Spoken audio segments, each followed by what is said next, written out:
We're going to be restarting the book of Acts. For the first 5 summers of the church, Sacred City, we've been going for about a year and a half, and we thought it'd be a good idea as a new church to look at the New Testament church, Acts, or the Acts of the Apostles, as it is called. It really focuses on how, through the apostles and through the message of the gospel, the early church grew.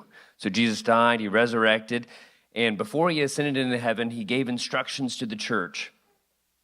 And then they went out and obeyed those instructions. And we get to see in Acts what happened. And we're going to be going verse by verse through about 3 or 4 chapters in Acts this summer.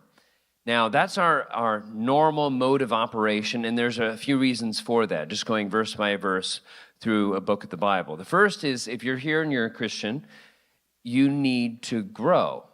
You need to grow in being conformed into Christ's likeness and becoming more like Jesus. And the way you do that, or one of the main ways you do that, is by understanding and applying God's word. So we just want to take you verse by verse and help you understand what he says in his word.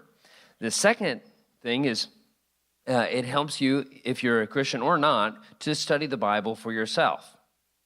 So I would highly recommend tomorrow morning, opening up the Bible for yourself and reading it for yourself. And going verse by verse will help you to do that in your individual times. And the third reason is, if you're here and you're not a Christian, you're just trying to figure things out, you're investigating the faith, we want to take you to the source. So really, who cares what I say? But if this is truly a word from God, what this says really matters, and what this says matters about whether you accept it or reject it.